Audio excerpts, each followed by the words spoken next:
کیا آپ کو معلوم ہے کہ جہاں پارلیمان واقع ہے این اسی جگہ کسی زمانے میں مائی اللہ رکھی کی بکریوں کا باڑا ہوتا تھا۔ 1960 کے جاڑے تک تو مائی اللہ رکھی زندہ تھی اور اس کا باڑا موجود تھا۔ اسلام آباد کا آغاز ہوا تو مائی اللہ رکھی بھی ہجر کی پتوں کی طرح بکھر گئی۔ پوری کہانی جاننے کے لیے ویڈیو پوری دیکھیں۔ برسات میں جب مارکلا پر مینا برستا تھا تو اس میں طغیانی آ جاتی تھی۔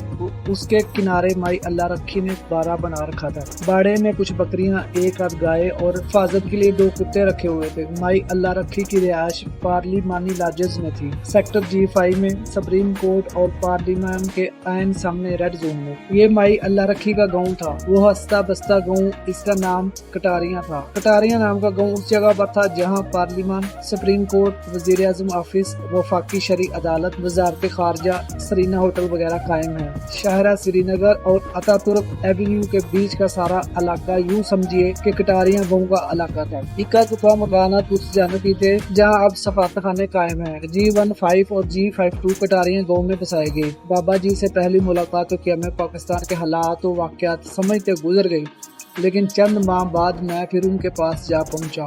اب کی بار میرے ہمراہ ایک اور سوال تھا۔ سوال یہ تھا کہ اسلام آباد سے پہلے یہاں کون کون سے گاؤں آباد تھے۔ میں جاننا چاہتا تھا کہ کون سا سیکٹر کس گاؤں میں آباد ہے۔ بابا جی نے سوال سنا اور کہا مجھے سب یاد ہے، کیونکہ جب صدر ایوب نے اسلام آباد بسایا تو میری بیٹی کی شادی ہو چکی تھی اور میرے کچھ دوست ادھر کٹاریاں میں رہتے تھے۔ بابے دین محمد سے میں نے پوچھا کٹاریاں کہاں تھا، تو انہوں نے یوں رواں تبصرہ شروع کر دیا جیسے ہاتھوں کی لکیروں کو پڑھ رہے ہوں۔ پوری سے وہ شروع ہوئے اور مرگلا کی چھاؤں میں پڑنے والے ایسے درجنوں گاؤں کے نام گنتے گنتے ٹیکسلا کے نواح تک ان سب بستیوں تک جا پہنچے جو اسلام آباد کی نئی تہذیب کی دھول بن کر صفحہ ہستی سے غائب ہو چکی تھی۔ میرے لیے یہ سب کچھ کسی حیرت کدے سے کم نہ تھا۔ بابا دین محمد نے بتایا کہ سرینا ہوٹل کے سامنے مری روڈ کے پاس ڈوکری تھا اور ڈوکری سے آگے ساتھ ہی کٹاریاں تھا، یعنی وزارت خارجہ کی عمارت سے لے کر پارلیمان تک یہ ساری جگہ کٹاریاں گاؤں کی تھی۔ اتفاق دیکھیے یہیں تھوڑا آگے PTV کے سامنے سڑک کنارے آج بھی کچھ قبریں موجود ہیں۔ تو کیا یہ قبریں کٹاریاں گاؤں کے لوگوں کی تھی؟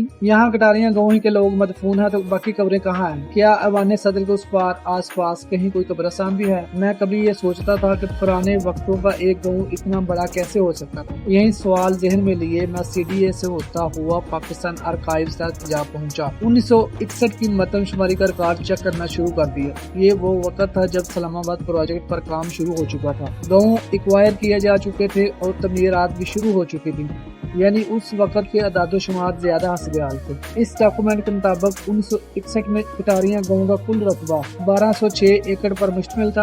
گاؤں میں 206 گھر تھے۔ اس کی کل آبادی 480 افراد پر مشتمل تھی۔ مردوں کی تعداد 249 اور خواتین کی تعداد 231 تھی۔ انہی خواتین میں سے ایک مائی اللہ رکھی تھی اور ان گھروں میں سے ایک مائی اللہ رکھی کا باڑا تھا جو عین اس جگہ تھا جہاں اب پارلیمان کی پرشکوہ عمارت موجود ہے۔ مائی اللہ رکھی کی روح کبھی اپنے بکریوں کے باڑے کو دیکھنے پارلیمان میں آتی ہوگی اور وہاں سیاسی قیادت کو ایک دوسرے کے گریبانوں سے الجھتے اور اچھلتے کودتے چیختے چلاتے دیکھ کر سوچتی ہوگی کہ میرا گاؤں گرا کر، میری تہذیب کے نقوش مٹا کر، میرے پرکھوں کو ہجرتی کر کے اگر یہاں ان لوگوں سے اچھل کود ہی کرانا تھی تو ادھر میری بکریوں کا باڑا ہی رہنے دیا ہوتا۔ میری بکریاں تو چیختی اور کاٹتی بھی نہیں تھی اور دودھ بھی دیتی تھی۔